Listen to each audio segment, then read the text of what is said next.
Innal hamdalillah nahmaduhu wa nasta'inuhu wa nastaghfiruh wa na'udzu billahi min shururi anfusina wa min sayyiati a'malina may yahdihillahu fala mudilla lahu wa may yudlil fala hadiya lahu wa asyhadu an la ilaha illallah wahdahu la syarika lahu wa asyhadu anna Muhammadan abduhu wa rasuluh amma ba'du. Kita melanjutkan pembahasan hadis Arba'in An-Nawawiyah, dan kita sampai di hadis yang ke-20.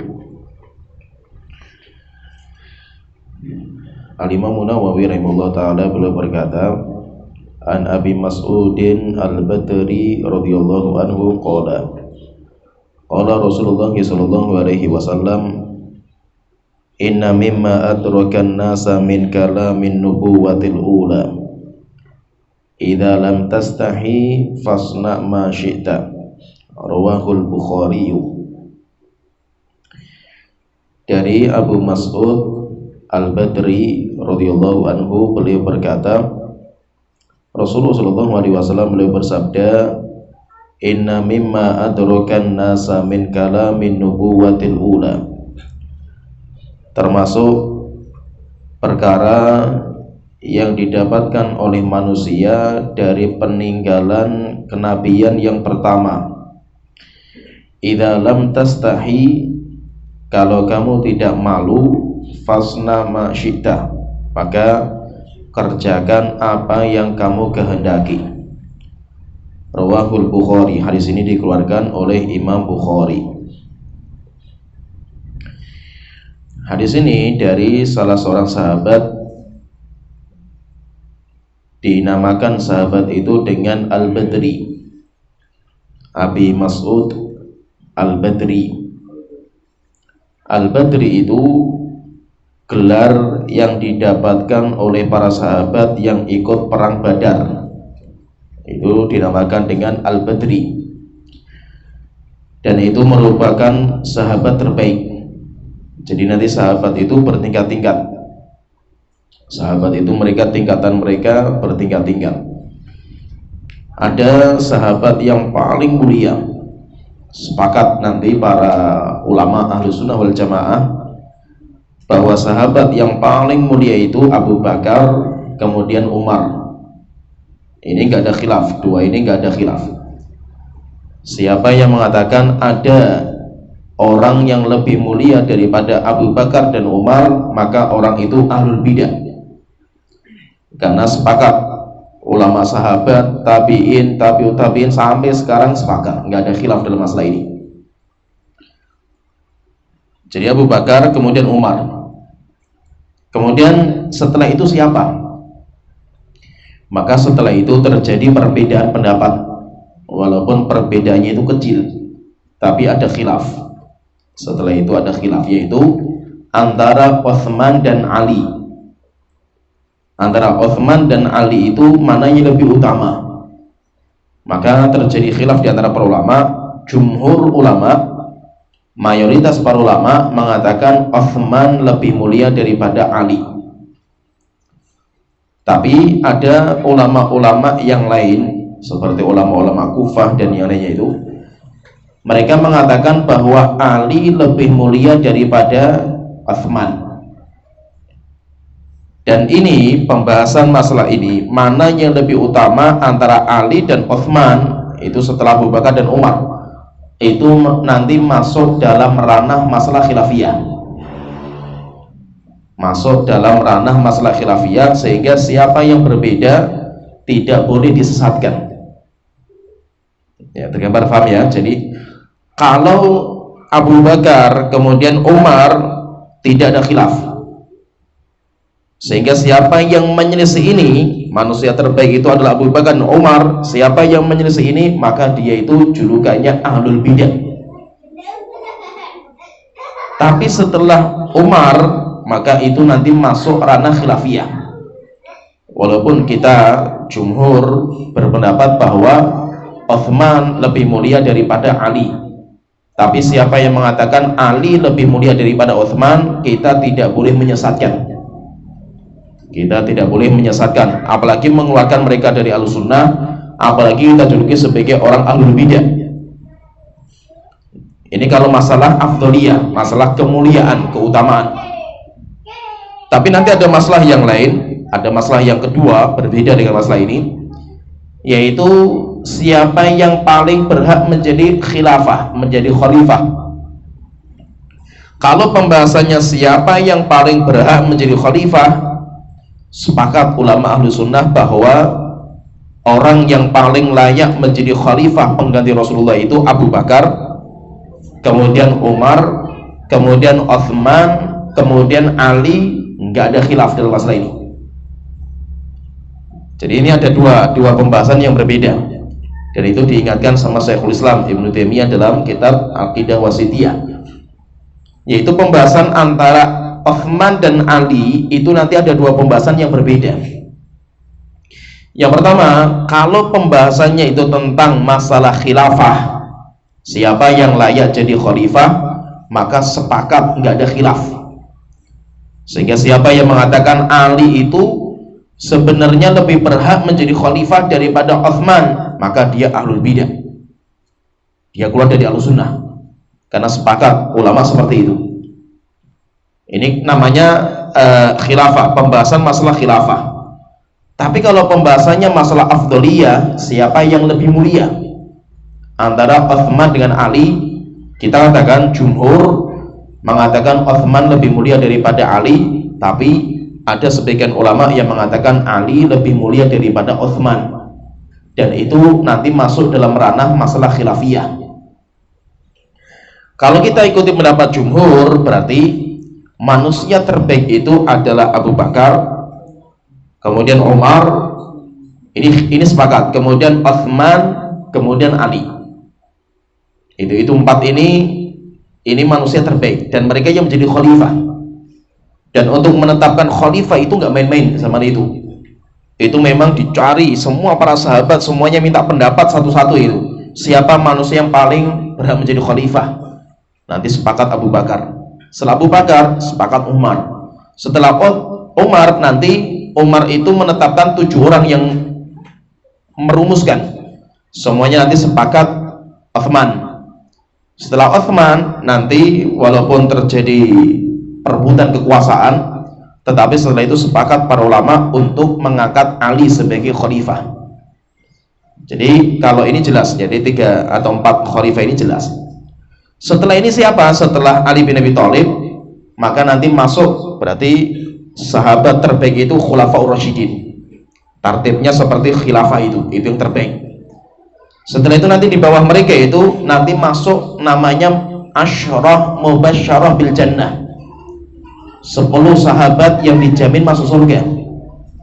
Dalam sebuah hadis langsung Rasulullah mengatakan Abu Bakar di surga, Umar di surga, Utsman di surga, Ali di surga, kemudian Abu Ubaidah di surga, kemudian Thalhah di surga, Abdurrahman bin Auf di surga, Sa'ad bin Zaid di surga. Disebutkan nanti 10, dan itu sahabat-sahabat terbaik. 10 orang itu namanya Asyarah Mubasysyarah bil Jannah, 10 sahabat yang dijamin masuk surga. Itu manusia terbaik, dan mereka adalah sahabat-sahabat senior yang awal-awal masuk Islam. Sehingga walaupun Abdurrahman bin Auf di dalam masalah perang itu nggak sehebat Khalid bin Walid. Khalid bin Walid kan luar biasa itu. Ketika dia itu memimpin pasukan perang nggak pernah kalah, sampai dijuluki dengan Saifullahil Maslul, pedang Allah yang terhunus, Khalid bin Walid itu. Tapi tetap Khalid bin Walid nggak bisa menyaingi Abdurrahman bin Auf. Kenapa? Karena Abdurrahman masuk di 10 sahabat yang dijamin masuk surga, sehingga nggak bisa dikalahkan. Tetap nggak bisa dikalahkan. Jadi ini sahabat terbaik. Kemudian nanti di bawahnya lagi itu nanti ada sahabat dinamakan dengan Badriyun, sahabat-sahabat yang ikut perang Badar. Itu manusia terbaik setelah itu. Jumlahnya berapa sahabat yang ikut perang Badar itu? Kata banyak para ulama itu jumlah mereka seperti jumlahnya Rasul, jumlahnya mereka, dan jumlah mereka sama dengan jumlahnya sahabat atau murid atau prajuritnya Talut ketika memerangi Jalut. Itu jumlahnya sama, jumlahnya 300-an lebih, 300-an lebih, 300 salatumi'atin wa bid'ata asyar, 313 lebih, 313. Tapi ada riwayat yang jelas dan pasti jumlahnya itu 315. Itu kalau jumlahnya Rasul. Sahabat yang ikut perang Badar ya seperti itu. Murid-muridnya, prajuritnya Talut yang di dalam Al-Quran itu memerangi Jalut, dan nanti yang bisa memburu Jalut kan Nabi Dawud.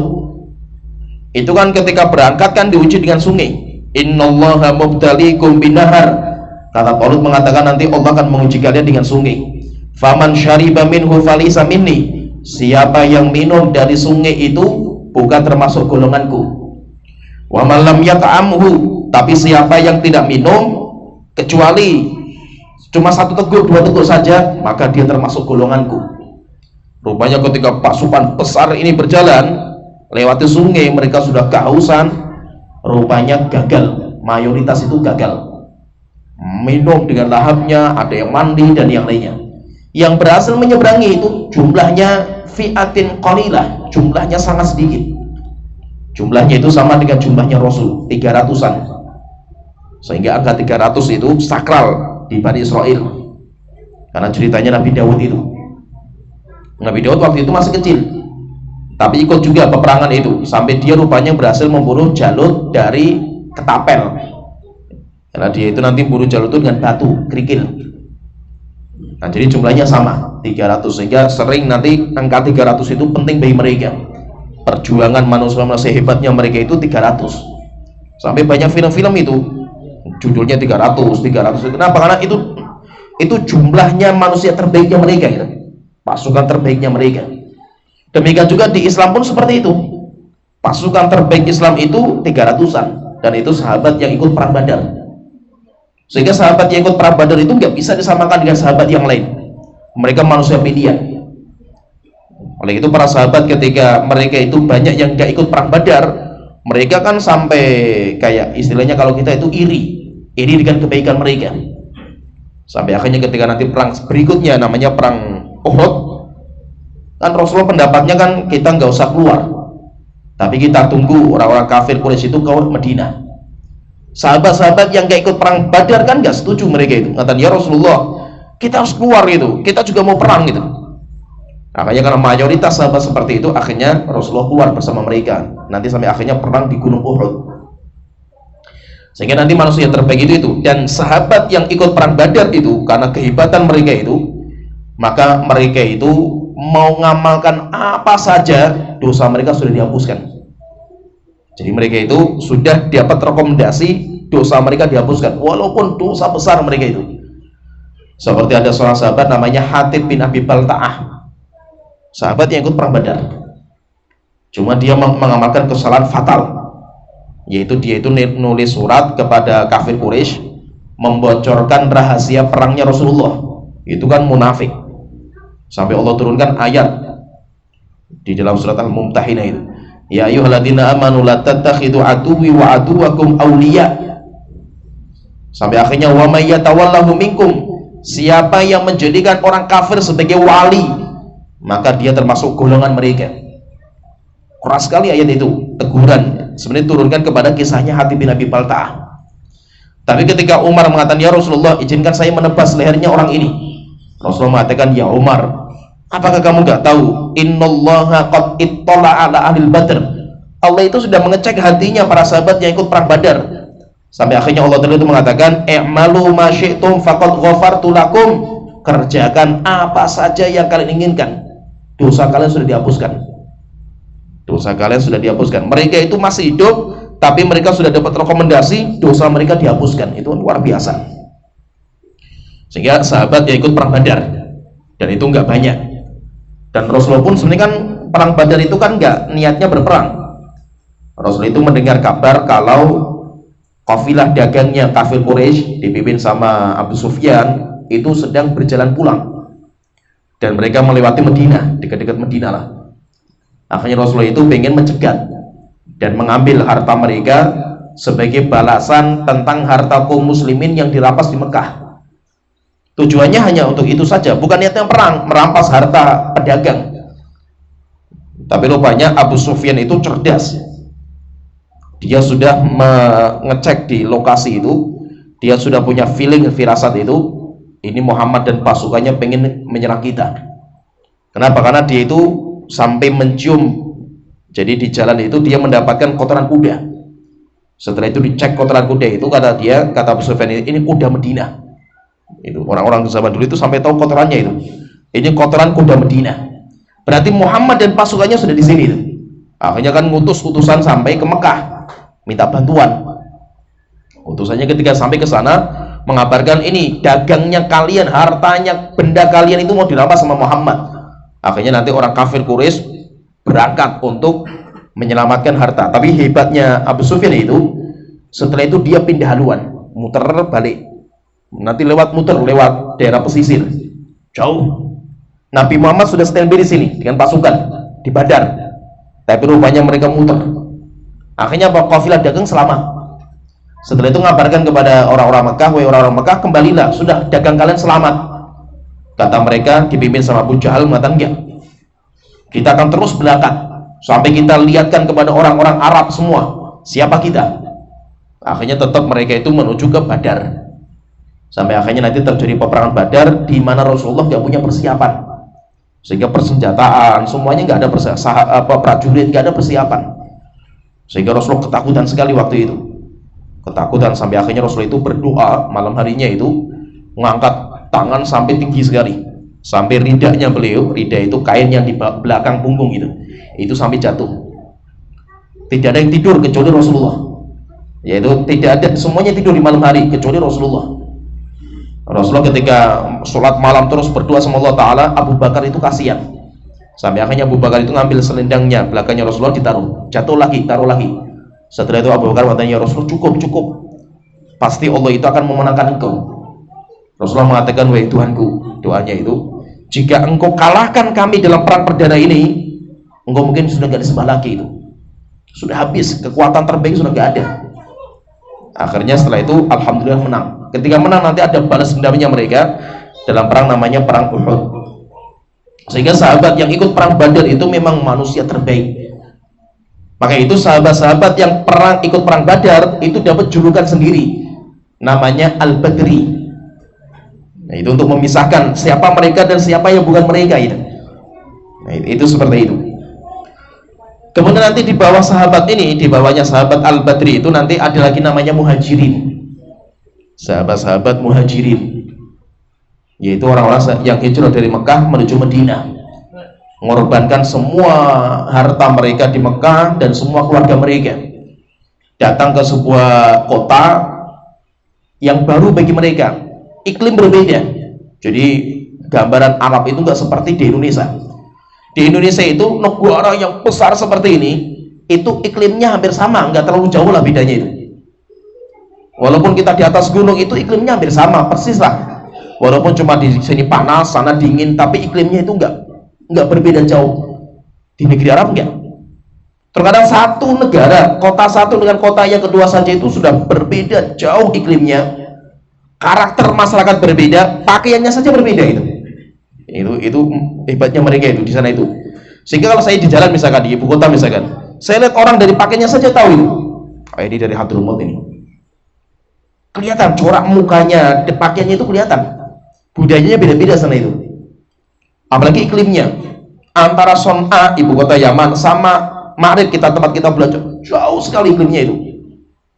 Banyak orang Arab asli nih, orang Yaman asli, orang Son'a belajar di Ma'rib tempat kita saja nggak kuat. Banyak yang sakit, nggak bisa mereka itu hidup di situ. Ya, apalagi kita orang Indonesia itu, orang Indonesia yang nggak tahu iklimnya Arab sampai ke Ma'rib. Biasanya awal-awal itu kulit itu pecah-pecah dan berdarah. Luar biasa beratnya itu. Nggak tergambarkan kayak apa iklimnya mereka itu. Corak masyarakatnya beda, karakternya beda, kemudian iklimnya beda. Demikian juga apa? Antara Mekah dan Madinah, iklimnya beda, corak masyarakatnya beda juga. Mekah itu biasa gersang, panas di Mekah itu, dan nggak bisa cocok tanam, nggak ada. Dan kebiasaan orang Mekah itu apa? Dagang. Mereka nggak bisa apa-apa kecuali dagang. Sehingga ada perjalanan rihlatas sita'i was saif. Ketika mereka itu pindah dari Mekah menuju Madinah, coraknya beda, iklimnya beda, kondisi masyarakatnya beda. Orang Madinah itu cocok tanam, petani mereka. Mereka petani. Dan di Madinah itu ada wabah penyakit. Sehingga orang-orang Mekah kalau sampai ke Madinah sakit parah biasanya itu. Akhirnya benar sahabat awal-awal muhajirin itu pindah ke Madinah, parah sakitnya mereka. Sampai Abu Bakar itu mau mati. Banyak para sahabat nggak kuat tinggal di Madinah.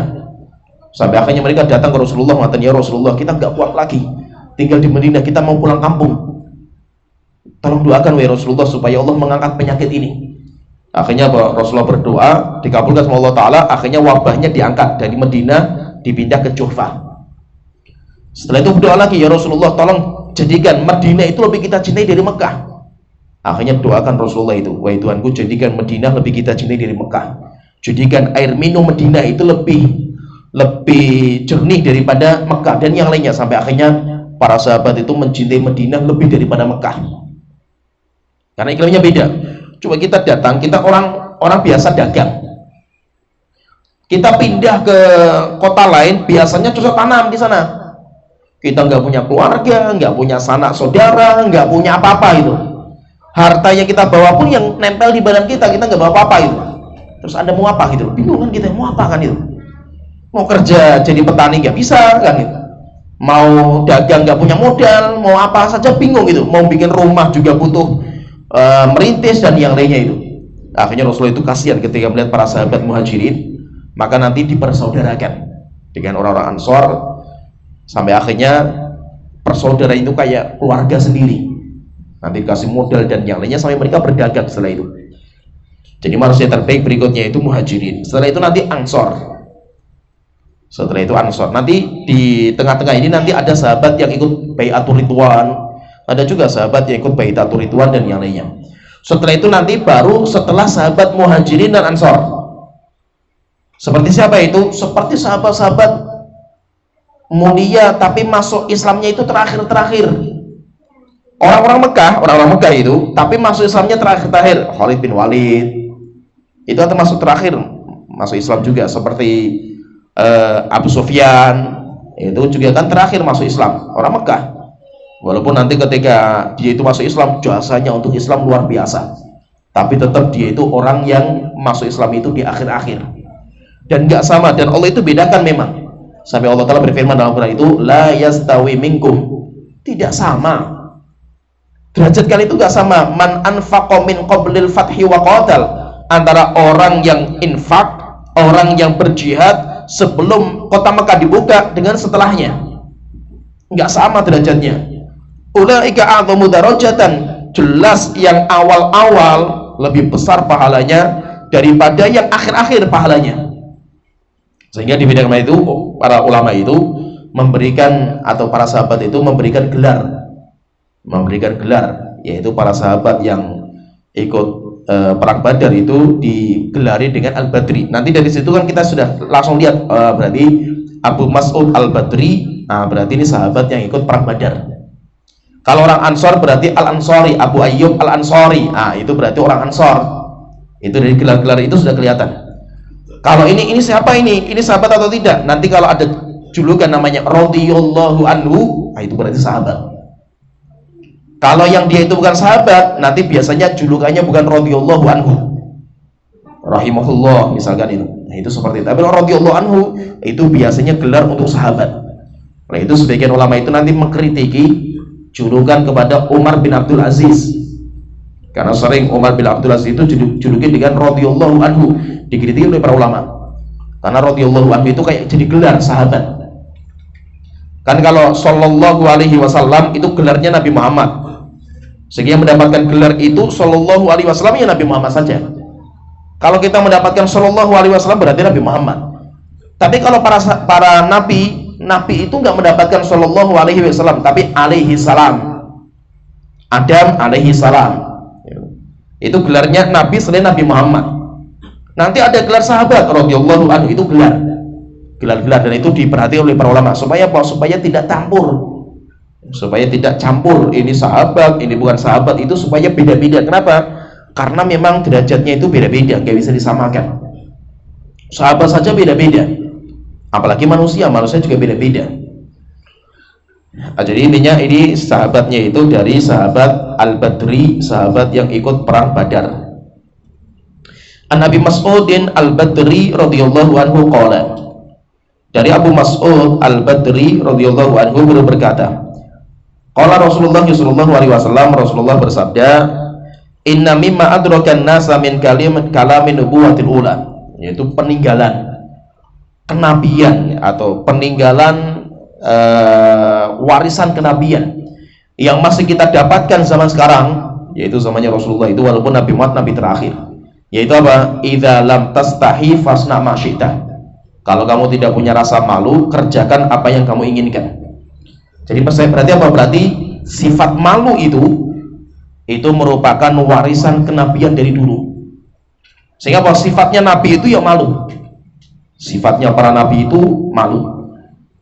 Oleh itu dikaitkan nanti sifat malu itu dengan keimanan. Jadi sifat malu itu iman. Sifat malu itu ya keimanan. Oleh itu Rasulullah mengatakan fa innal haya aminal iman. Sifat malu itu iman. Sehingga nanti antara sifat malu dan iman itu sama. Jika salah satu hilang, hilang yang lainnya. Jadi kayak sesuatu yang disandingkan, harus ada. Kalau dia itu punya iman, pasti dia itu punya sifat malu. Nah, Nabi dan Rasul itu mereka semuanya beriman. Pasti Nabi dan Rasul itu mereka itu punya sifat malu. Dan Nabi yang paling kuat sifat malunya itu, kalau kita membaca sejarah Nabi itu, yang paling kuat sifat malunya itu Nabi Muhammad dan Nabi Musa. Nabi Musa itu sifat malunya kuat sekali. Nabi Musa itu sampai Nabi Musa itu dijuluki dengan julukan Sitir, seorang yang sangat tertutup. Itu karena saking malunya. Beliau itu memiliki sifat yang malu. Nabi Muhammad itu, kalau julukan Nabi Muhammad itu lebih malu daripada wanita pingitan, gadis-gadis pingitan. Yaitu menunjukkan Nabi Muhammad itu juga malu, sifat malunya luar biasa Rasulullah itu. Nah, termasuk Nabi Musa. Makanya itu Nabi Musa itu, kalau kita lihat sejarahnya itu, beliau tidak pernah mandi bareng sama orang. Kebiasaan Bani Israil itu mereka itu mandinya bareng di sungai. Tapi Nabi Musa nggak pernah mau. Nabi Musa itu nggak pernah mau mandi sama mereka. Sampai akhirnya orang-orang Bani Israil itu mencaci maki. Musa itu mungkin nggak mandi sama kita karena cacat kemaluannya. Itu sampai kemaluannya, bayangkan cacian mereka itu. Sampai akhirnya suatu ketika Allah ingin menunjukkan kepada mereka bahwa Nabi Musa itu nggak ada cacat dalam kemaluan. Akhirnya Nabi Musa itu mandi sendiri di sungai. Bajunya itu taruh di atas batu. Ketika sudah selesai, batunya itu berjalan, lari batunya itu. Dikejar sama Nabi Musa.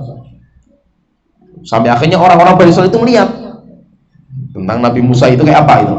Akhirnya mereka, oh rupanya nggak ada cacatnya itu. Berarti selama ini yang kita tuduhkan itu keliru. Setelah itu batunya ditangkap sama Nabi Musa, dipukul, batunya hancur. Setelah itu baru dipakai. Dan itu hadisnya sahih, cerita tentang Nabi Musa itu.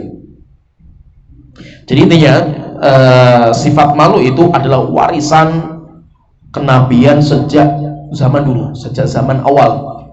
Semua para nabi dan rasul itu warisan mereka itu ya sifat malu kepada umatnya. Sehingga umatnya itu harus memiliki sifat malu. Kenapa? Sifat malu itu sebagai tanda keimanan. Orang kalau dia itu masih punya keimanan, pasti dia itu masih punya sifat malu. Dan di sini kalau kita perhatikan hadis ini, Rasulullah mengatakan idza lam tastahi fasna ma syi'ta. Kalau kamu tidak malu, kerjakan seenak perut kamu lah, istilahnya itu. Kerjakan semau gue gitu. Silakan kerjakan itu. Lah di sini kalimat kerjakan itu kan kayak perintah. Kerjakan itu kayak perintah. Maka di sini para ulama itu nanti berbeda pendapat. kerjakan semau lo lah, semua anda gitu. Nah kerjakan, kan malah perintah gitu.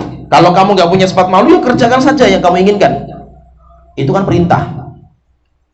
Maka itu nanti para ulama itu, mereka itu berbeda pendapat cara menyikapi dan memahami hadis ini tuh. Perintah Rasulullah itu maksudnya apa gitu. Kerjakan itu maksudnya apa? Maka nanti para ulama itu ada dua pendapat. Ada dua pendapat dalam menyikapi masalah ini. Yang pertama, pendapat yang pertama ini berkaitan dengan perintah tadi. Kalau kamu tidak punya sifat malu, kerjakan yang kamu inginkan. Kalimat kerjakan itu Rasulullah memerintahkan kepada orang itu, silakan kerjakan itu.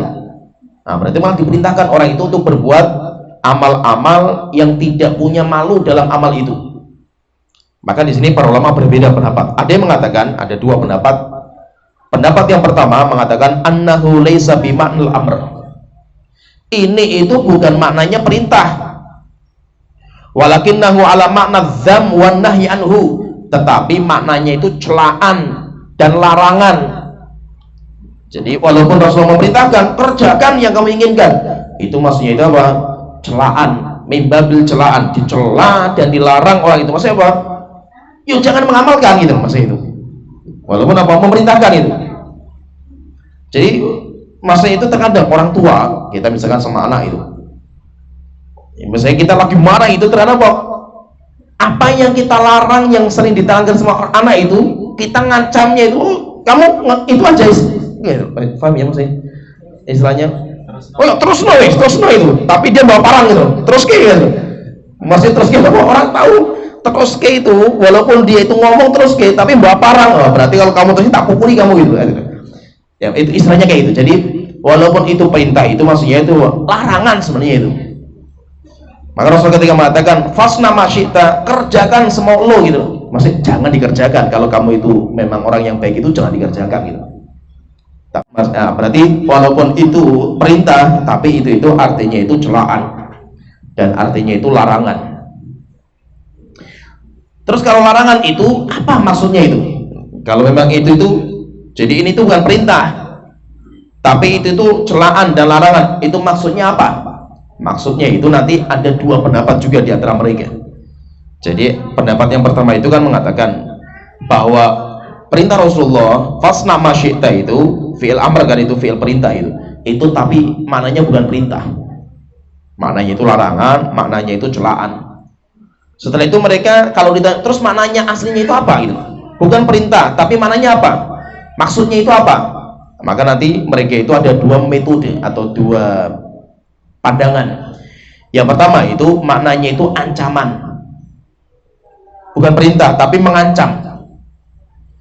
Itu kalau kamu masih mengamalkan itu, tak ancam kamu, tak azab nanti itu. Nah, jadi maknanya itu ancaman. Sebagaimana Allah Ta'ala berfirman misalkan di dalam surat Fussilat ayat ke-40, i'malu ma syi'tum, kerjakan apa yang kamu inginkan, innahu bima ta'maluna basir. Tapi ingat, Allah Maha melihat. Allah melihat apa yang kamu kerjakan. Kalau kamu mengerjakan silakan, tapi siap saja diazab sama Allah Ta'ala nantinya itu. Ya, jadi termasuk Allah Ta'ala juga berfirman dalam surat Az-Zumar ayat ke-15, fa'budu ma syi'tum min dunihi, silahkan kalian kalau mau menyembah selain Allah Ta'ala, silahkan menyembah berhala, tapi nanti lihat nanti bagaimana azab Allah kepada kalian. Jadi ketika kita mengatakan fa'budu, silahkan sembah selain Allah Ta'ala, itu maksudnya itu ancaman. Itu maknanya ancaman, yaitu ancaman kalau masih mengamalkan seperti itu, ya siap saja nanti akan diazab dengan azab yang pedih sama Allah Ta'ala. Itu jadi itu yang pertama itu, kalau yang pertama itu ulama ini mengatakan itu maknanya itu ancaman. Kemudian yang kedua itu ada yang mengatakan annahu amrun wa maknahul khobar, itu maknanya itu pengabaran. Jadi namanya jadi gini, ini kalau kita belajar bahasa, cuma memang sedikit berat ini. Bahasa itu nanti ada namanya tolak, ada namanya insya, ada khobar lah, ada namanya insya, ada namanya khobar. Jadi ada namanya insya, ada namanya khobar. Kalau insya itu ada larangan dan perintah. Kerjakan, jangan kerjakan, kerjakan, jangan kerjakan, itu namanya insya. Kalau khobar, pengabaran, itu tidak ada larangan dan perintah, tapi adanya pengabaran benar dan tidak benar. Ya paham itu gambar ya? Jadi ada bahasa itu namanya insya. Insya itu apa? Perintah, larangan, perintah, larangan. Kerjakan, jangan kerjakan, kerjakan, jangan kerjakan. Konsekuensinya apa? Konsekuensinya kalau perintah ya berarti kita amalkan, kita kerjakan. Kalau larangan kita tinggalkan, itu konsekuensinya. Itu namanya insya. Tapi ada ucapan itu, tapi isinya itu namanya khobar. Khobar itu konsekuensinya itu benar salah. Ya, paham? Tidak ada namanya amalan ini enggak, tapi benar dan salahnya itu. Itu biasanya khobar, pengabaran. Saya tadi melihat seperti ini, berarti tinggal diuji itu benar atau tidak kabarnya itu kan itu. Ya, itu namanya khobar. Nah di sini itu kata para ulama itu perintah maknanya khobar. Perintah itu maknanya khobar. Maksudnya apa? Maknanya itu man lam yastahi sona'a masya'a. Kalau kamu nggak malu, pasti kamu akan mengerjakan semau lo gitu. Ya, paham ya? Maksudnya bukan perintah. Bukan kerjakan semau lo, enggak. Pasti kamu itu nanti akan mengamalkan semau lo gitu. Yaitu sudah nggak mikir malu lagi kamu nanti itu. Orang kalau sudah malu kayak binatang nanti kamu itu. Nah itu kan nggak ada perintah dan larangan gitu. Tapi kan pengabaran. Nanti kalau kamu itu nggak punya sifat malu, pasti kamu itu akan mengamalkan apa saja yang kamu inginkan.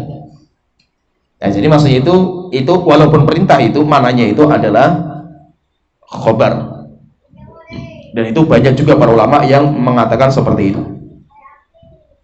Ini kali ini pendapat yang pertama. Jadi pendapat yang pertama itu mereka mengatakan bahwasanya Rasulullah ketika mengatakan fasna masyita, kerjakan apa yang kamu inginkan, itu bukan perintah. Itu bukan perintah. Perintah untuk kita itu mengamalkan. Itu kayak Rasulullah itu ngasih rekomendasi lah, ngasih SIM, ngasih izin untuk kita amalkan, bukan. Tapi itu maknanya itu bukan perintah. Terus apa maknanya? Maka ulama ada dua pendapat mereka itu. Ada yang mengatakan itu artinya itu ancaman. Rasul itu sudah mengancam orang-orang yang nggak punya sifat malu. Artinya kedua, Rasul itu sedang mengabarkan orang-orang yang nggak punya sifat malu mesti kerjanya kayak binatang orang itu. Abang, dia akan mengamalkan semua gue lah gitu di sini ya. Sudah tidak ada sifat malu lagi. Ini pendapat yang kedua dalam menafsirkan bukan perintah. Kemudian kalau ucapan atau pendapat yang kedua mereka mengatakan annahu amrun bi fi'lin. Enggak, itu memang perintah untuk mengamalkan, perintah. Itu amrun bi fi'l. Itu maksudnya amrun bi fi'li ma yasha'u ala dhahiri lafzihi. Yaitu dia itu memang diperintahkan mengerjakan apa yang diinginkan. Wa anal makna, dan maknanya itu idza kana alladzi turidu fi'lahu mimma la tustahya min fi'lihi la minallahi wa la minan nas fa'na min fasna minhu. Maksudnya itu kalau mereka itu mengatakan gini, itu nanti kalau ini belajarnya ke bahasa. Memang ini semuanya nanti cakupannya ke bahasa. Idza kana alladzi turidu fi'lahu, kalau apa yang pengen kamu kerjakan itu tidak layak untuk malu di situ karena kebaikan itu, maka mau kerjakan gitu. Ya, paham ya? Idza lam tastahi fasna masyita, kalau kamu nggak punya malu kerjakan. Gitu apa? Jika memang di dalamnya itu nggak boleh malu, ini kebaikan gitu. Ya, paham tak gambar ya? Jadi kalau ini konotasinya ini, maksudnya itu kalau ini itu kalau kamu tidak punya malu kerjakan, maksudnya apa? Konotasinya dalam kebaikan. Kalau kamu itu tidak punya malu untuk mengerjakan kebaikan, yuk kerjakan, itu kebaikan kan itu. Jangan sampai apa? Kebaikan itu terhalangi karena sifat malu kita gitu. Bisa dipahami ya? Paham ya? Kalau yang pertama itu kan konotasinya kejelekan. Kalau kamu nggak punya malu, kerjakan yang kamu inginkan dari kejelekan itu. Konotasinya ke kejelekan. Kalau yang ini konotasinya itu kepada kebaikan, yaitu amalan yang kita itu nggak boleh malu. Ngapain malu dalam bab ini kan itu? Ya, yaitu apa? Bab itu nggak layak untuk malu dengan manusia, malu dengan siapa? Karena apa? Itu kebaikan itu, maka harus kita kerjakan. Ya, jadi ini cara memahami itu, pahami di sini nih. Terkadang itu ulama itu sepakat dalam ilmu riwayat. Ilmu riwayat sepakat itu maksudnya riwayatnya itu hadis ini sahih atau tidak. Sahih, sepakat ulama yang mengatakan Imam Bukhari. Tapi terkadang ulama itu nanti khilafnya dalam diroyahnya, cara memahaminya. Itu apa? Pintu-pintu khilaf itu banyak sekali gitu. Ya, pintu khilaf itu banyak. Terkadang ulama itu khilaf dalam awal kali penetapannya. Ini itu hadisnya sahih atau tidak? Khilaf para ulama. Ada yang mengatakan sahih, ada yang mengatakan lemah.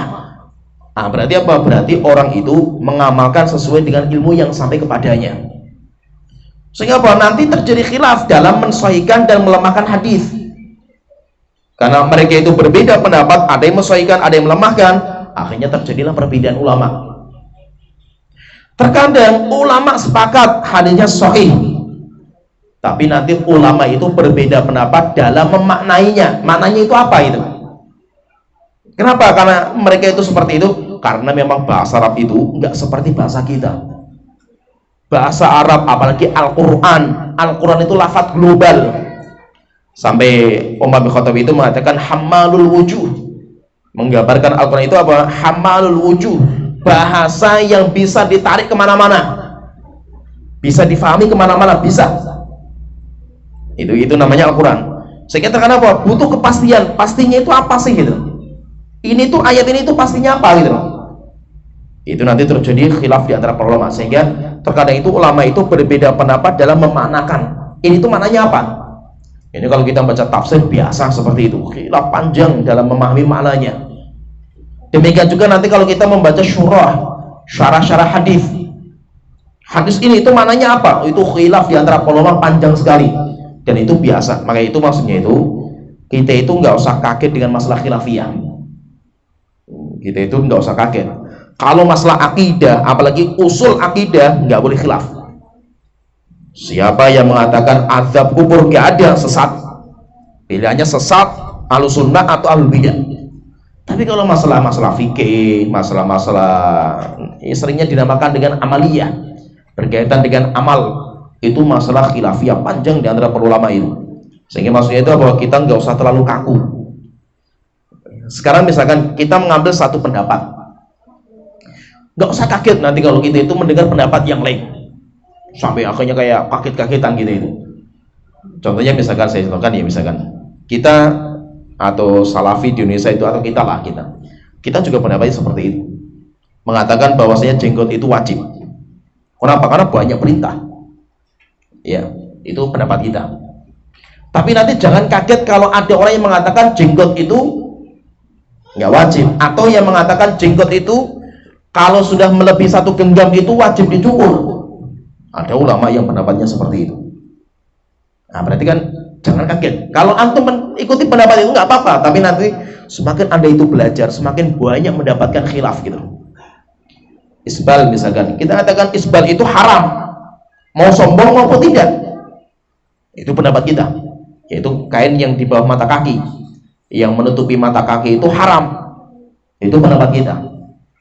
Tapi nanti apa? Jangan kaget ketika ada orang yang mengatakan enggak, itu tuh haramnya itu kalau sombong. Karena banyak ulama yang pendapatnya seperti itu juga gitu. Maksudnya apa? Biasa dalam masalah-masalah kayak gini itu biasa. Ya. Tapi yang penting itu apa? Kita itu jangan agama kita itu plasmanan. Cicipi dulu, yang paling enak yang ini nih. Nah, itu yang nggak boleh. Kita itu beragama karena dalil yang paling kuat bagi kita. Kalau bagi orang yang berilmu, orang yang dia itu punya standarisasi ilmu, dalilnya langsung Al-Quran dan Sunnah. Gitu. Tapi kalau bagi orang awam itu maksudnya itu orang yang nggak punya standarisasi ilmu, bukan orang yang nggak ngaji, bukan orang nggak ngaji atau orang yang ngaji sudah 10 tahun, kalau standarisasi ilmu nggak punya, ya tetap orang awam gitu. Orang awam itu apa? Nggak punya standarisasi dalam ilmu. Standarisasi apa? Al-Quran belum, bahasa Arab belum, usul fikih belum kuat, mustalah hadis belum, qaidul fikih belum. Nah, ini orang awam. Terus kalau orang awam itu dalilnya apa? Dalilnya itu pendapatnya ustadz. Itu berarti apa itu namanya? Taklid. Taklid. Jangan sampai antum mengatakan, oh nggak boleh kita itu fanatik sama mazhab Imam Syafi'i dan yang lainnya. Terus antum fanatiknya sama siapa gitu? Pendapat yang paling kuat itu ustadz. Ya berarti anda itu cuma pindah, mereka fanatik kepada imam mazhab, anda pindah ke ustadz kampung ya, gitu. Nah tinggal lebih kuat mana gitu loh. Nah itu nggak apa-apa, maksudnya taklid bagi anda orang awam itu nggak apa-apa gitu. Tapi maksudnya apa? Nanti jangan kaget-kaget lah kalau kita itu melihat pendapat-pendapat yang lain. Terkadang kita itu kayak gitu, kita misalkan nganggap ini itu sudah paten kayak sekarang ini alusunan kayak gini tuh. Setelah itu kita pelajari semakin dalam, masya Allah kalau ulama berbeda pendapat gitu. Akhirnya apa? Nanti semakin kita itu tawadhu, semakin merendahkan diri, semakin menghormati pendapat yang lain. Apalagi kalau kita itu sudah safar. Nah, itu kenapa kata Imam Syafi'i itu safir fafil asfari khamsu fawaidi. Inna mukuthul ma'i yufsiduhu. Sesungguhnya diamnya air itu kalau diam di sebuah tempat ini malah busuk gitu. Ya. Tapi airnya itu akan jernih ketika mengalir. Akhirnya beliau mengatakan, maka safarlah kamu itu. Fafil asfari khamsu fawaidi. Dalam safar itu ada banyak faidah. Di antaranya apa? Banyak, nanti di antaranya ilmun. Banyak sekali ilmu yang kita dapatkan. Kalau kita itu nggak pernah safar, nggak pernah ketemu dengan banyak ulama, banyak ustadz itu, akhirnya apa? Kayak kita itu kata dalam tempurung gitu. Soalnya kan kita yang paling benar, paling hebat itu.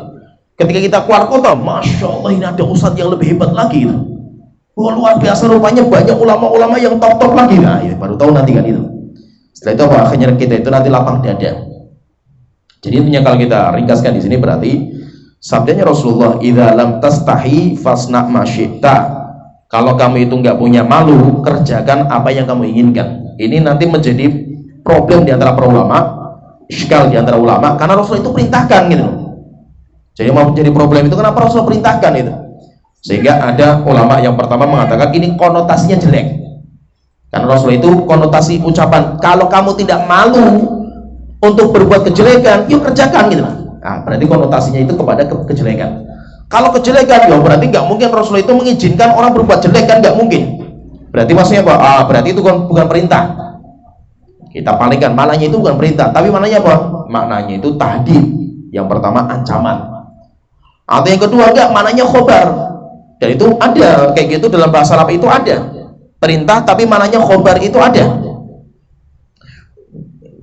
Ini yang kedua. Kemudian ulama yang lain mengatakan enggak, itu konotasinya kebaikan. Kalau kamu itu enggak punya malu untuk berbuat kebaikan, yuk kerjakan gitu. Jangan sampai malu itu menghalangi kamu untuk berbuat kebaikan gitu. Nah, jadi beda cara memahaminya, itu beda. Kemudian di sini sifat malu. Sifat malu yang kita miliki itu nanti kata para ulama, sifat malu itu ada dua. Sifat malu itu ada dua. Yang pertama dinamakan dengan jibiliyah, fitriyah. Sifat malu yang ada karena bawaan lahir. Jadi kita itu lahir sudah punya sifat malu, maka ini adalah akhlak yang paling mulia. Kita kalau punya seperti ini, kita harus bersyukur sama Allah Ta'ala. Dan ada memang orang-orang yang karakternya seperti itu. Ada orang yang karakternya itu sejak lahir itu malu sekali itu. Dan itu bagus. Itu bagus. Jadi kalau kita itu punya anak yang seperti itu bagus. Ada anak yang gak suka kumpul sama orang, ada anak yang ya malu gitu, pemalu gitu. Itu bagus gitu. Anak seperti itu bagus. Yang penting nanti kerjaannya itu carikan kerjaan sesuai dengan potensi dia. Anak seperti itu kalau suruh keluar, suruh jadi marketing, bubar nanti kerjaan itu. Mau nawarkan barang malu, mau nagih utang malu, ya wes bubar perusahaan kita kan gitu. Ya, makanya orang seperti ini nggak cocok untuk ketemu sama orang. Kalau dalam bisnis atau usaha, terus apa? Dia biarkan dalam ruangan ketemu mesin. Setiap hari ketemu mesin, malu-malu nggak apa-apa lah itu. Ada orang kayak gitu, ada orang itu modelnya gini. Saya itu untuk nawarkan barang ke orang saja nggak bisa gitu loh. ya. Termasuk saya itu kan orang kayak itu ya. Kenapa saya itu paling nggak suka jual barang, itu nggak suka, makanya biarkan yang jual itu orang, saya produksi jual orang gitu loh, karena nggak tega gitu loh. Saya jual untung segini wis tak kasih aja wis, karena memang karakternya kayak gitu, nggak bisa dari kecil itu nggak biasa kayak gitu. Demikian juga bahwa nggak bisa namanya nawar barang itu nggak bisa gitu. Akhirnya bahwa saya itu paling benci kalau belanja sama istri itu. Ini aja ditawar segini, udah lihat itu orangnya kayak gitu ditawar lagi, masya Allah itu. Kalau bisa itu kita ngasih lebih gitu. Ini barang ini harganya 20.000, kasih 25.000 gitu. Nah, tapi kalau ini kita masuk di bisnis ya jebol kan perusahaan kita kan gitu. Jadi memang ada orang karakternya kayak gitu, nggak bisa kita itu untuk jadi marketing, untuk jadi penagih utang itu kita nggak bisa gitu loh. Kenapa? Karakternya memang seperti itu dia itu kan itu. Tapi ada orang yang masya Allah itu, nagih utang yo ketiang bos pokoknya itu, nggak ada malu-malunya gitu. Ada orang yang modelnya seperti itu. Ada orang yang marketingnya itu, pokoknya harus beli, caranya kayak apa itu? Kayak istilahnya itu muka tembok lah itu, nggak peduli gitu loh. Nggak punya rasa malu sama sekali itu. Nah, memang ada orang yang seperti itu. Sehingga maksudnya itu apa? Ada orang yang sifat malunya itu jibiliyah, sejak lahir itu dia itu pemalu sekali itu. Kita kalau punya anak seperti itu nggak apa-apa gitu loh. Jangan sampai kita tahu, aduh anak kita itu ketemu sama orang malu, ketemu sama ini malu itu, masa depannya kelam nanti anak kita itu. Bukan, ada banyak job itu. Orang-orang pemalu itu memang cocok di sebuah tempat gitu loh. Tapi maksudnya jangan disamakan, semua anak itu harus, istilahnya kalau kita itu apa? Gerak apa? Gerak apa? Seneng gaul, seneng kerumpi, seneng ngobrol, seneng ini. Ada anak yang nggak suka seperti itu memang dari awal gitu loh. Jadi ada orang yang sukanya kumpul sama orang kayak kitiran istilahnya itu, nggak betah di rumah, pulang sekolah baru naruh tas langsung hilang lagi gitu loh. Karena memang dia itu karakternya kayak gitu, sukanya kumpul kan itu. Nah itu kalau jadi marketing luar biasa itu. Dan Islam butuh orang kayak gini gitu loh, butuh marketing dakwah kan gitu. Ada orang yang dia itu nggak suka kumpul sama orang, sukanya di rumah, gitu, sukanya di kamar itu. Ya nggak apa-apa, nanti kerjanya sesuai dengan potensi dia masing-masing. Jadi kita nggak usah khawatir lah kalau kita itu punya anak seperti itu, nggak usah khawatir. Ada anak yang istilahnya itu kalau istilah kita nggak sopan lah itu. Datang tamunya diloncati punggungnya kayak akrab bener, ngobrol sama tamu, minumannya diminum, ini apa-apa kurang ajar anak saya itu.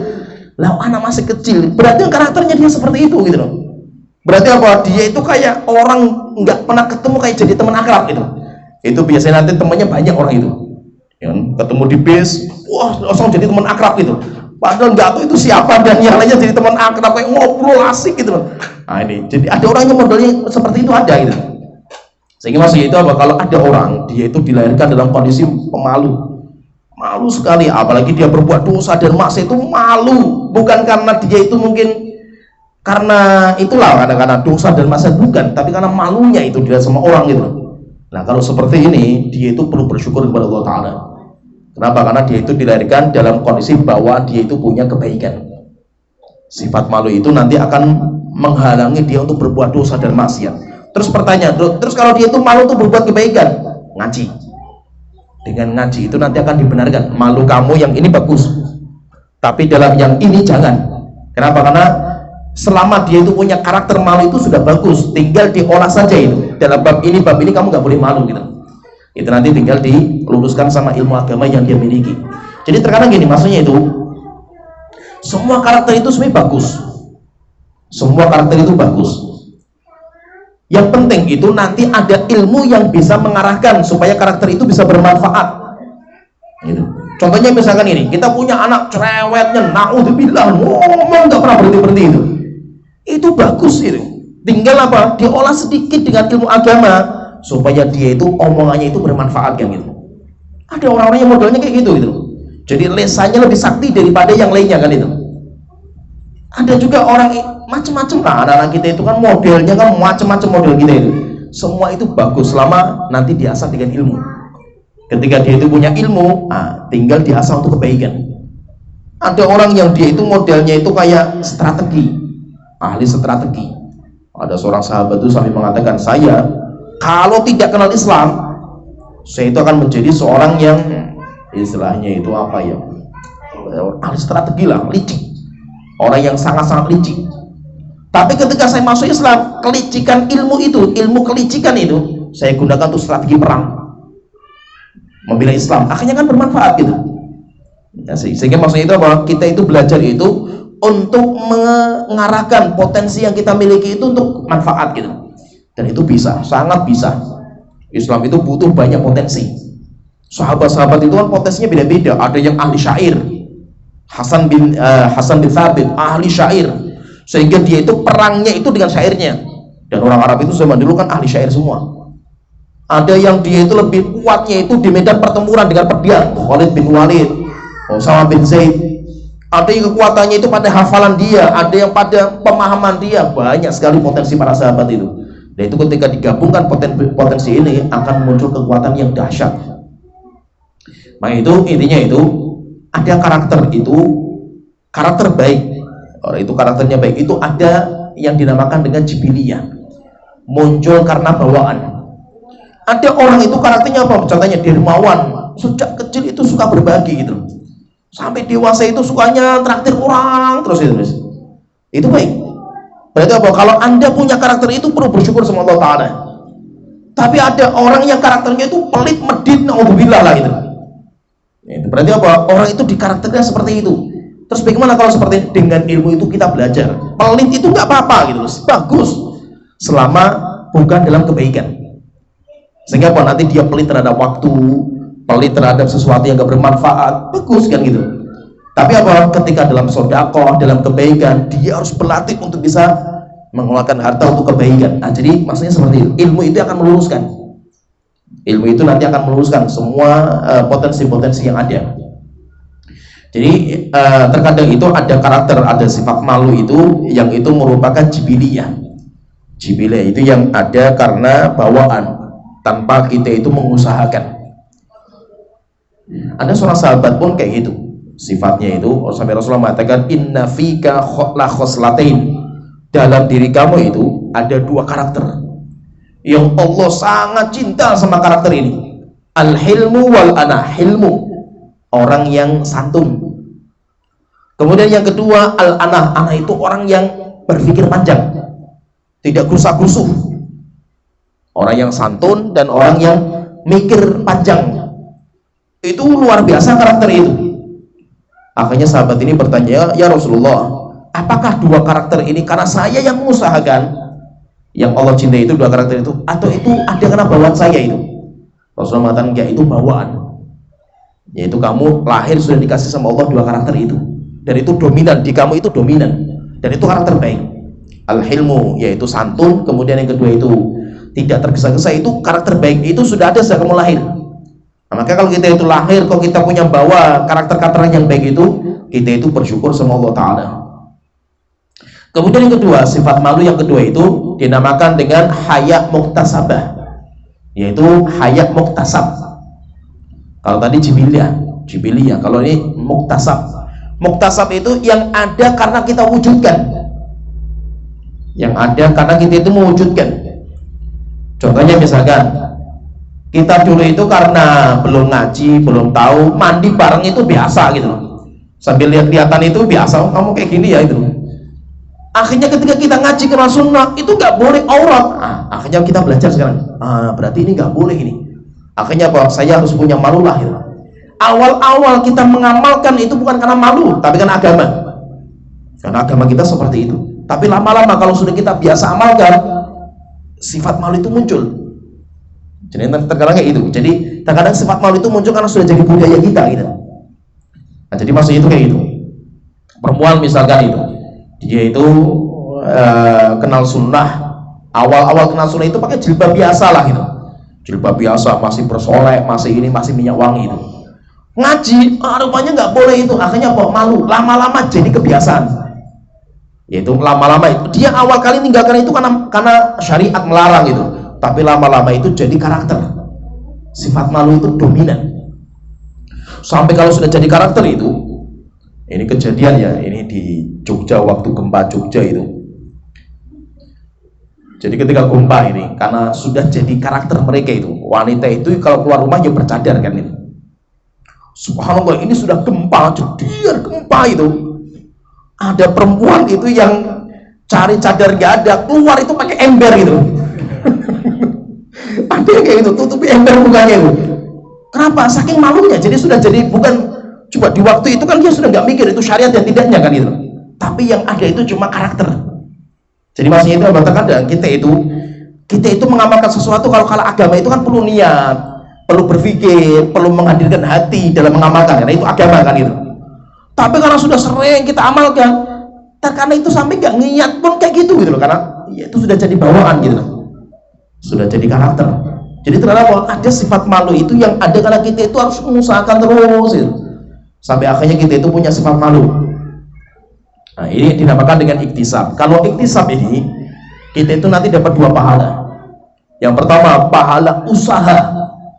Kita pengen punya sifat itu, kita berusaha, itu niat kita itu sudah kita berpahala. Kalau alhamdulillah berhasil, sampai akhirnya nanti kita menjadi orang yang pemalu, kita itu sampai berhasil, maka kita itu juga mendapatkan pahala dari niat kita. Berarti ibaratnya itu gini, kayak orang punya niat kebaikan, dia bisa mengamalkan, maka dia itu mendapatkan pahala berlipat-lipat. Tapi kalau dia itu nggak bisa mengamalkan, minimal dia itu punya niat untuk memperbaiki dirinya. Itu sudah alhamdulillah. Itu saya itu pengen tak perbaiki, saya itu harus punya sifat malu. Subhanallah, saya sudah berusaha nggak bisa-bisa gitu. Nggak apa-apa, tapi kamu sudah punya niatan. Ya, jadi kayak gitu. Jadi misalkan gini, saya itu pengen menjadi orang yang dermawan. Saya sudah berjuang mas itu, tapi nggak bisa-bisa gitu. Nah, maka keinginan antum untuk jadi orang dermawan, keinginan antum untuk pengen kebaikan, itu sudah berpahala. Kalau nanti antum berhasil menjalankan, maka pahalanya itu berlipat-lipat. Nah, jadi seperti itu. Jadi itu termasuk niat kebaikan lah itu. Maka itu kalau kita itu minimal itu apa? Minimal itu sebenarnya gini. Kita itu tahu kekurangan kita itu sudah alhamdulillah itu. Kita itu siapa sih gitu? Oh, rupanya kita itu pemarah. Oh, rupanya kita itu sombong. Oh, rupanya kita itu kalau ngomong cekit. Oh, rupanya kita itu pelit medit. Nah, itu nanti kalau kita sudah tahu ini, kita itu sudah tahu, oh saya itu sudah sakit ini di karakter saya itu. Minimal apa? Kalau dia itu sadar dirinya sakit, itu dia akan berusaha merubah. Jadi antum tahu kalau antum sakit itu sudah alhamdulillah itu. Nah, biasanya itu yang tahu sakitnya karakter kita itu teman kita, teman akrab kita, apalagi teman safar kita. Teman safar itu yang paling tahu dalam kita lah itu. Oleh itu kalau kenapa Rasulullah mengatakan muslim satu dengan muslim yang lain itu kayak kaca, kita itu kayak ngaca. Karena kaca itu jujur, akan menampakkan apa saja di muka kita. Muka kita ada keriput, yang akan ditampakkan keriputnya itu. Jangan gara-gara itu kaca sudah lama untuk peluk terus, akhirnya keriputnya dihilangkan. Enggak, kaca itu jujur. Demikian juga teman-teman seorang muslim. Maka kalau ada orang ngomongin antum, itu alhamdulillah gitu. Alhamdulillah masih ada yang ngomongin saya. Berarti masih ada yang perhatian sama saya gitu. Yang jadi masalah itu kalau nggak pernah diomongin sama orang itu. Oh, sekarang wah saya jadi orang hebat, nggak pernah diomongin. Bukan nggak ada yang ngomongin, takut semua ngomongin antum gitu loh. Karena kalau ngomongin antum marahnya itu dahsyat sekali kan gitu. Nah, kita itu terkadang harus tanya sama teman-teman kita itu, saya itu kekurangan saya apa gitu. Oh, antum itu orangnya kayak gini loh. Nah, alhamdulillah kita berjuang untuk merubah itu. Jadi minimal itu apa? Minimal kita tahu dulu lah penyakit kita itu apa, karakter kita yang ada di kita itu apa. Setelah itu nanti kita itu berjuang untuk merubah. Memang merubah itu nggak mudah, karena merubah karakter itu beda sama merubah perbuatan, yaitu merubah penyakit. Kalau penyakit badan itu gampang, datang ke dokter itu ada obatnya, resepnya ada. Tapi kalau karakter itu nggak mudah, berat untuk merubah karakter itu, masya Allah itu. Terkadang kita berjuang berkali-kali pun karakter kita nggak berubah itu. Karena memang merubah karakter itu susah sekali. Kita punya karakter-karakter yang pengen saya rubah saja itu mati-matian kita itu. Karena nggak bisa gitu, karena itu sudah bawaan. Tapi minimal apa? Minimal itu kita itu punya niatan untuk merubah karakter-karakter yang tidak bagus itu, kita itu sudah punya niatan. Berarti intinya karakter atau sifat malu itu nanti ada 2. Ada orang yang dilahirkan dari awal dia lahir itu sudah bawa sifat malu, kuat sifat malunya itu, maka dia perlu bersyukur sama Allah Ta'ala. Minimal apa? Minimal kita berbuat dosa itu karena malu, itu sudah alhamdulillah itu. Kita sudah alhamdulillah, walaupun kita mungkin gak ada pahala, gak apa-apa, yang penting gak dosa gitu. Oleh itu kenapa kita itu jangan, kalau bisa itu jangan hidup sendiri. Kita itu kalau sedang sendiri itu cari teman. Kenapa? Karena kalau kita sendiri, kita itu kayak ngelawan setan sendirian gitu. Berat sekali kita itu. Kalau pas iman kita kuat sih kita bisa gitu. Tapi kalau pas imunitas kita itu lemah, iman kita lemah, hancur kita sama setan kan itu. Maka kita butuh teman. Makanya kita butuh 2 orang, butuh 3 orang. Ketika kita itu sedang rame-rame, setan gak akan bisa nyerang kita. Oh, kita jamaah gitu. Ya. Minimal apa? Kalau kita itu sedang berjamaah, kita misalkan mau ngerokok saja kan, lihat ada yang jenggot-jenggot nggak ini? Di warung nggak ada yang jenggotan, nggak apa-apa lah itu. Tapi ketika ada yang jenggot, 1 jenggotan, aduh ini, ya itu kayak ular yang kepanasan gitu mau ngerokok. Ya, walaupun kita itu masih ngerokok gitu. Saya ketika misalkan ada orang ngerokok, saya tahu ngerokok itu nggak boleh, tapi aduh susah, masih saya belum bisa menghilangkan. Minimal ada ustadz itu dimatiin gitu. Walaupun ustadznya pergi, ngerokok lagi kan itu. Saya dulu punya teman kayak gitu itu, waktu masih STM itu. Dia itu ya bekas preman gitu. Sudah ngaji sama saya waktu saya STM itu bareng, tapi dia preman. Dia itu kalau ngaji, jadi berangkatnya lebih awal, jam 9 mulai itu. Dia berangkatnya awal. Setelah awal apa? Naik ke atas dulu, ke warung makan apalah itu. Saya mau ngerokok loh, tapi kamu diam-diam saja lah. Ngerokok dia itu, tapi jauh dari saya lah itu. Tapi woi ngomong, jangan ngomong sama ustadz loh, saya malu kalau ngomong sama ustadz gitu. Ya usah. Tapi minimal apa, kalau sama ustadz tuh malu gitu loh. Nah itu, sama teman-teman kita itu malu lah. Itu sudah penting. Yang penting kita itu nggak berbuat dosa gitu loh. Maka itu kalau kita sendirian atau kita itu jadi orang asing, safar. Maka itu safar itu kenapa? Memunculkan semua sifat aslinya itu. Karena kita safar di tempat nggak ada orang yang kita kenal gitu loh. Sehingga kita mau malu sama siapa, enggak dong, orang nggak kenal semua gitu loh, bebas saya kan gitu. Sehingga safar itu kalau nggak ada teman itu bahayanya di situ. Nah, itu maksudnya minimal kita itu punya teman, sehingga kalau kita itu ingin berbuat dosa, ada teman yang membuat kita itu menjadi malu gitu loh. Itu sudah alhamdulillah gitu loh. Nah, maka itu intinya, kalau kita itu punya sifat malu karena bawaan, perlu bersyukur kepada Allah Ta'ala. Tanpa usaha kita sudah punya. Tapi kalau nggak punya, ya kita harus berjuang. Nah, di antara caranya apa? Kita kumpul sama teman-teman kita. Kenapa? Karena melawan syaitan itu nggak bisa sendirian. Kita mau perang sama musuh yang nggak kelihatan ini. Musuhnya hebat sekali, tapi kita sendirian itu. Anda walaupun hebat, ada masanya Anda itu ngantuk, tidur, ada juga kan itu. Demikian juga iman kita. Kalau pas iman kita lagi naik sih kita bisa membantai syaitan, bisa gitu loh. Tapi kalau lagi drop iman kita, ya habis kita itu. Maka kita butuh teman, minimal teman itu yang mengingatkan kita, menjadikan kita itu malu sehingga kita itu nggak berbuat dosa seperti itu. Nah, jadi berarti sifat malu itu ada 2, ada yang bawaan lahir, ada yang muncul karena iktisab, karena kita itu mengusahakan. Dan sifat malu itu nanti juga, kalau tadi kan munculnya malu itu dari mana, kita bagi jadi 2. Ada yang munculnya karena bawaan, ada yang muncul karena usaha. Nah, sifat malu sendiri terpuji atau tidak? Sifatnya malu itu terpuji atau tidak? Maka nanti sifat malu itu ada 2. Sifat malu yang mengantarkan kepada kebaikan. Jadi malunya itu kayak sarana gitu, sarana untuk berbuat baik gitu. Maka berarti sifat malunya itu baik. Jadi hayak mahmud, sifat malu yang terpuji. Jika sifat malu itu mengantarkan kepada kebaikan. Karena saya itu punya sifat malu sama Allah, malu sama Rasul, sama orang yang beriman, akhirnya saya itu juga jenggotan lah misalkan. Akhirnya saya itu ngamalkan sunnahnya Rasul, saya tinggalkan larangan Rasulullah. Kenapa? Karena sifat malu saya ya. Jadi kalau sifat malu itu mengantarkan kepada kebaikan, maka sifat malu itu nanti itu masuk dalam bab namanya wasail. Wasail itu tujuan, perantara. Ada kaidahnya itu al-wasail laha ahkamul maqasid. Sarana itu hukumnya sama dengan yang dituju. Kalau sarananya itu untuk kebaikan, maka sarana itu juga baik. Tapi kalau sarana itu mengantarkan kepada dosa dan maksiat, berarti sarananya itu nggak baik juga. Walaupun mubah hukum asalnya itu, tapi kalau mengantarkan kepada dosa dan maksiat nggak boleh. Maka demikian juga sifat malu. Sifat malu yang mengantarkan kepada kebaikan Dengan sifat malunya itu akhirnya dia menjalankan perintah Allah. Dengan sifat malu akhirnya dia itu meninggalkan larangan Allah. Itu berarti sifat malu yang terpuji. Ini sifat malu yang terpuji. Kemudian yang kedua, sifat malu yang mengantarkan kepada dosa. Ada orang seperti itu, ada karena malu itu.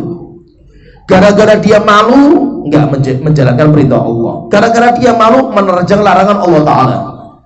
Kita kumpul sama teman-teman misalnya, qadarullah teman kita itu komunitas jahat-jahat. Waktu azan masuk, tuh saya mau sholat, tapi kalau sholat dijuluki soalim nanti itu. Nanti aja lah sholat di rumah kan gitu. Kenapa anda nggak sholat? Malu saya kalau diomongin kayak gini kan itu. Nah berarti apa? Sifat malunya itu nggak tepat gitu. Sifat malunya itu malah mengantarkan dosa dan maksiat.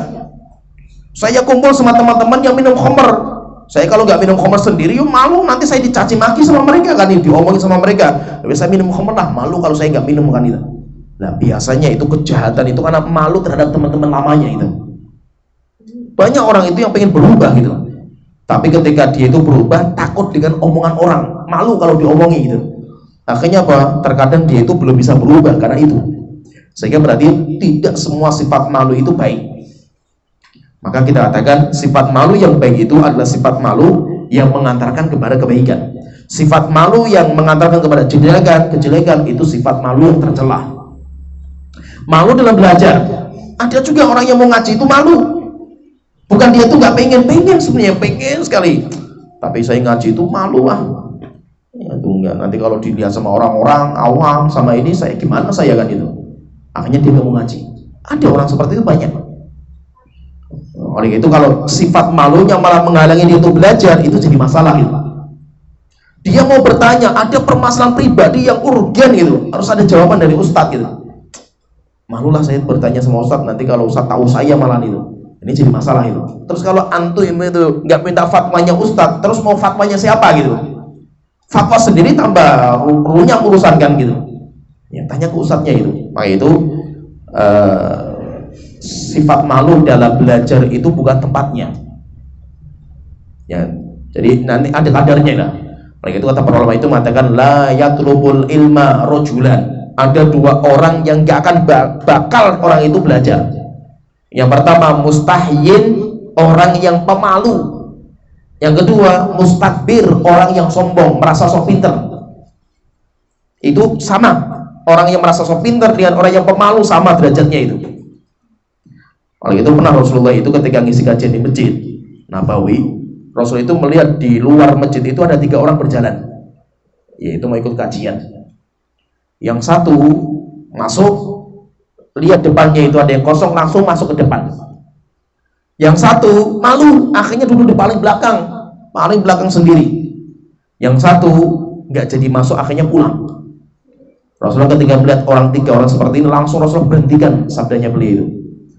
Setelah itu Rasulullah mengatakan, mau nggak kalian wahai para sahabat itu saya kabarkan tentang 3 orang yang masuk ke tempat ini. Yang satu dia datang ke tempat kajian sampai di depan itu, dia datang kepada Allah Ta'ala, Allah nanti akan mendatangi dia.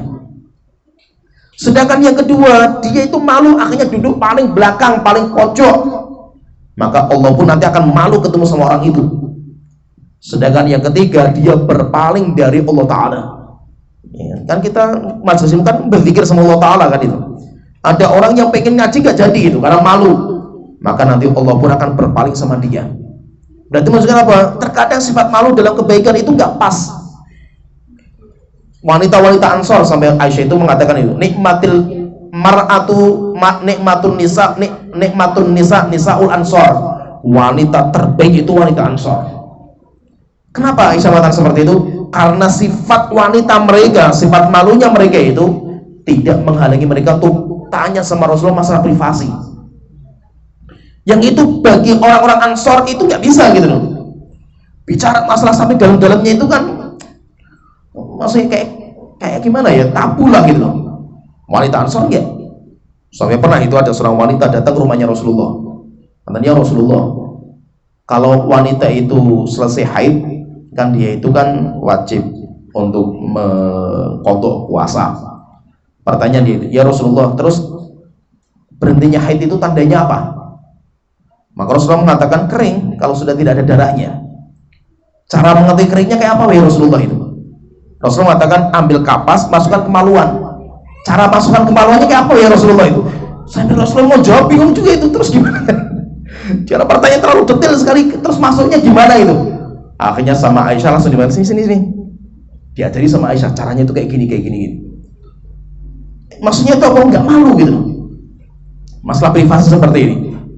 Bahkan sempat terjadi itu orang Ansor itu ribut sama suaminya itu. Suaminya itu orang Muhajirin, wanitanya orang Ansor. Kebiasaan cara hubungan intim itu beda gitu. Kalau orang Muhajirin, orang Mekah itu kan orang kota gitu loh. Jadi orang kota itu caranya semacam-macam lah gayanya itu. Orang Ansor nggak bisa, orang kampung gitu loh. Orang kampung, orang petani yang gayanya harus kayak gitu loh. Akhirnya ketika berhubungan intim itu pengen gaya ini perempuannya nggak mau gitu. Ini gaya apa seperti ini kan itu? Sampai akhirnya ribut, sampai akhirnya sidang ke Rasulullah itu, bayangkan itu. Masalah-masalah kayak gini. Ya Rasulullah katakan sampai akhirnya diturunkan nisa'ukum harthul lakum fa'tu harthakum anasyi'tum. Istri kalian itu kayak cocok tanam kalian, datangi sekehendak kalian. Nah, maksudnya apa? Karena bicara-bicara privasi seperti ini itu penting karena itu hukum agama, karena menyangkut masalah agama gitu loh. Ketika itu sudah menyangkut masalah agama, daripada kita berfatwa sendiri sesat, ya mending kita tanyakan sama seseorang. Walaupun terkadang pertanyaannya itu terkadang itu ustadznya mau jawabnya sungkan gitu loh, masa itu aduh jawabnya terus gimana kayak gini kan gitu. Nah, akhirnya biasanya kita punya partner istri kita gitu loh. Tanyakan ke istri kita aja bu gitu loh. Karena memang ada orang seperti itu, ada yang memang ini pertanyaan butuh secara detail gitu loh, masa itu menyangkut masalah privasi detail sekali itu. Karena itu berkaitan masalah hukum. Akhirnya nanti tanya sama istri saya. Terkadang ada pertanyaan itu sampai istri saya pun mau jawab sungkan juga. Sampai istri saya itu cerita sama saya itu ada umahan tanya kayak gini, saya jawabnya gimana gitu loh. Apalagi kalau tanya sama saya, bingung lagi saya jawabnya kayak apa kan gitu loh. Tapi maksudnya apa? Alhamdulillah itu masih mau bertanya gitu loh. Karena masalah-masalah privasi itu, masalah-masalah privasi yang mungkin kita itu masuk kayak gitu aja dibahas kan gitu. Tapi kalau itu masalah fikih ya harus dibahas kan gitu. Apalagi kalau masalah berkaitan dengan rumah tangga, langgengnya rumah tangga itu kan bahaya kalau nggak segera diselesaikan kan itu, masalah fikihnya itu. Nah, jadi maksudnya itu sifat malu itu tidak semuanya itu terpuji, bukan. Sifat malu terpuji itu adalah sifat malu yang akan mengantarkan kebaikan. Dimana dengan sifat malunya kita itu kita mengamalkan perintah Allah, kita tinggalkan larangan Allah, itu namanya sifat malu yang terpuji. Sedangkan sifat malu yang mengantarkan kita berbuat dosa dan maksiat, kita semakin malu, semakin kita jarang ngaji, semakin kita malu, akhirnya semakin kita terjang larangan Allah Ta'ala. Maka ini sifat malu yang tercela kalau seperti ini. Oleh itu maksudnya itu karakter yang kita miliki itu enggak semuanya itu murni baik. Ada dermawan itu kan bagus kan itu. Tapi terkadang apa? Ada yang jor-joran berlebihan. Sampai Allah telah mengatakan jangan berlebihan. Dalam Al-Quran itu ada istilah mubadzir dalam sedekah, ada. Dan itu saya dapati orang seperti itu ada. Kalau urusan sedekah, masya Allah jor-joran itu. Tapi untuk anak istrinya pelitnya naudzubillah gitu. Dan itu ada. Itu ada. Sampai saya pun kaget ketemu sama orang itu, masya Allah. Orangnya baik sekali. Itu. Sampai saya pernah nginep di keluarganya lah, di rumahnya itu. Masya Allah, orang kaya raya. Luar biasa kalau sedekah jor-joran dia itu. Saya nggak pernah tahu bagaimana kehidupan dia sama keluarganya itu, tapi istrinya pernah curhat sama saya, kemudian adiknya curhat sama saya, sampai akhirnya masya Allah rupanya seperti itu dalam keluarganya itu. Istrinya saja nggak pernah dikasih duit, istrinya itu. Sampai ketika istrinya butuh sesuatu, kata dia apa? Saya tidak akan ngasih duit percuma sama kamu itu. Kalau kamu butuh sesuatu, kamu kerja, tak kasih modal, kerja kamu jualan. Kita nggak pernah tahu bagaimana muamalah dia sama istrinya. Tahu ketika istrinya cerita itu. Ketika di luarnya, masya Allah, dermawannya luar biasa kalau di luar itu. Ada orang yang modelnya itu kayak gitu, ada gitu. Sehingga berarti maksudnya apa? Tidak semua karakter itu murni kebaikan. Karakter itu kebaikan ketika dia akan mengarahkan kepada kebaikan. Jadi dermawan itu bagus, tapi nggak semua dermawan itu bagus kan gitu. Terkadang waktu itu pelit itu bagus di waktu-waktu seperti itu kan itu. Nah, jadi maksudnya itu semuanya itu ada potensi. Orang misalkan sabar, bagus nggak sabar? Bagus, hukum asalnya itu. Tapi terkadang apa? kita marah itu bagus juga kan itu. Jadi maksudnya itu semuanya itu pasti ada tempatnya, masing-masing ada porsinya. Tidak bisa kita katakan apa, pokoknya sifat malu itu bagus semuanya, enggak. Tidak, semua sifat malu itu bagus. Kita malu untuk berbuat kebaikan. Termasuk orang Indonesia itu kan sebenarnya kan ada karakter jeleknya kita. Orang Indonesia itu beda sama orang Arab. Yaitu apa? Kita kalau ada orang berbuat dosa itu apa istilahnya itu sungkan gitu, masa itu segan ngomongnya gitu, kewuh kan gitu. Sampai kita itu kalau bawa syekh dari Timur Tengah itu, bawa syekh udah sih syekh udah gitu loh maksudnya. Kita sering ngereng-ngereng itu, marah syekh kita itu. Anta itu sudah, antum itu lihat ini dosa depan antum biarkan itu. Syekh lah kalau kita ngomongin dia nanti marah itu. Ya dakwah itu memang seperti itu kan itu. Pernah ada ibu-ibu itu nggak pakai jilbab masuk masjid pakai jilbab, dimarahi sama syekhnya itu. Wah, dimarahi lah kita. Waduh, syekhnya syekhnya nggak bisa kayak gitu karena kebiasaan orang Arab itu kayak gitu gitu. Orang Arab di depan ngomong-ngomong, setelah itu selesai kan itu. Misalkan kita ada orang, misalkan kita berduaan sama perempuan ngobrol, dia nggak tahu ini bukan mahramnya itu, ya syabab aib hadza aib itu, udah mikir itu. Setelah itu selesai kan itu. Jadi nggak ada namanya apa jadi tumbang tindih apa, jadi nggak ada penghalang untuk ngomong itu, nggak ada itu. Yang penting apa, ini kejelekan ya saya omongkan kan gitu, selesai kan gitu. Nah kalau kita ini termasuk, yaitu kalau kata syekh kita ini yang membuat parahnya kalian itu orang Indonesia itu, ini dosa kayak gini antum biarkan gitu. Ya syekh, nanti kalau saya ngomong rame nanti itu, yang penting kita sampaikan kebenaran kan itu. Lihat orang rokok langsung ditegur itu, yuk kita aduh syekh jangan nanti dipukuli gitu.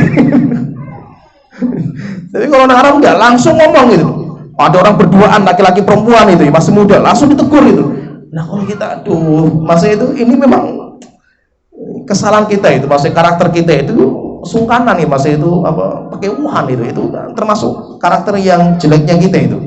Sudah pekewuhan, baperan, ya, kalau sudah sakit hati sudah nggak mau ngobrol selama-lamanya. Masya Allah, ini kan karakter kita kayak gitu kan gitu. Akhirnya kalau kita mau muamalah itu berat karena terkadang kita ngomong karena orang baperan itu tersinggung gitu loh. Kalau sudah tersinggung jadi musuh kita itu, nggak pernah ketemu lagi itu, gara-gara cuma tersinggung saja kan gitu. Akhirnya ya karakter kita itu seperti itu. Maka itu nggak semuanya bagus nih karakter seperti ini. Jadi nggak semua malu itu baik.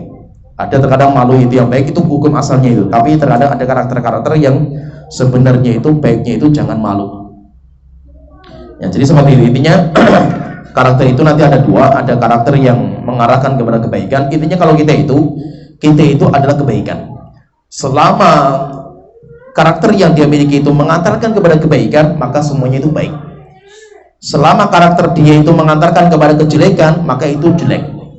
Jadi tidak semua, misalkan ini, tidak semua karakter-karakter yang kita anggap miring di masyarakat itu semuanya jelek. Terkadang ada baiknya juga itu. Ada orang emosional tinggi itu bagus. Umar bin Khattab kayak gitu karakternya itu. Dan memang harus ada orang yang kayak gitu kan itu. Tegas, keras orangnya itu. Harus ada orang yang seperti itu. Tapi ada orang yang sukanya itu sungkan gitu, maksudnya itu segenan, pekewuhan, seperti Utsman bin Affan. Utsman bin Affan itu orangnya pekewuhan, sehingga karakter beliau itu dijadikan momen bagi orang-orang sesat, orang-orang menyimpang untuk menghancurkan Islam dari dalam. Karena karakternya Utsman itu pekewuhan.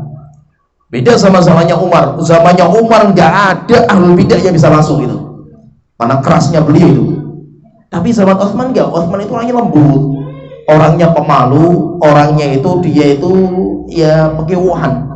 Disitulah dimanfaatkan sama orang-orang yang menyimpang untuk merusak agama dari situ. Ya, beda sama Umar bin Khattab, beda lagi sama Abu Bakar.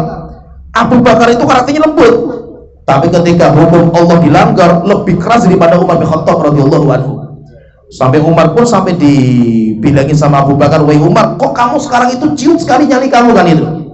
Ketika orang-orang itu tidak mau bayar zakat, orang-orang itu nganggap zakat itu dibayar kepada Nabi Muhammad saja. Setelah Nabi Muhammad meninggal juga nggak ada namanya zakat. Abu Bakar mengatakan, siapa yang bedakan antara sholat dan zakat, saya perangi dia. Sampai Abu Bakar mengatakan, siapa yang yaitu yang tidak bayar zakat walaupun cuma cempe, anak kambing, kok nggak mau bayar zakat padahal itu bayar zamannya Rasulullah, itu akan saya perangi mereka itu. Umar bin Khattab ketakutan, "Wahai Abu Bakar, jangan, sudah di lobi terus." Nggak bisa, wahai Umar, akan saya perangi mereka itu sampai mereka bayar zakat. Akhirnya di lobi lagi terus, tetap nggak bisa, harus bayar zakat mereka itu.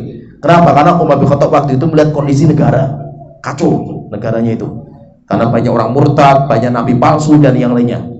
Akhirnya setelah itu ketika di lobi sama Umar berkali-kali nggak bisa, akhirnya Abu Bakar mengatakan, "Umar, kamu zaman dulu, zamannya Rasulullah itu orangnya paling pemberani, paling keras kamu itu. Kenapa dalam masalah ini kamu kok malah lembek seperti ini kan gitu?" Akhirnya setelah itu Umar bin Khattab itu setelah debat terus sama Abu Bakar mengatakan, "Demi Allah, setelah ini saya melihat kebenaran itu ada pada Abu Bakar." Jadi maksudnya terkadang itu karakter-karakter itu penting. Ada orang yang harus memang dia itu orang keras, kasar, harus ada orang seperti itu. Ada orang yang lembut, harus ada orang karakternya seperti itu. Jadi macam-macam lah karakter itu. Itu kalau digabungkan jadi satu, itu nanti akan muncul kekuatan yang dahsyat.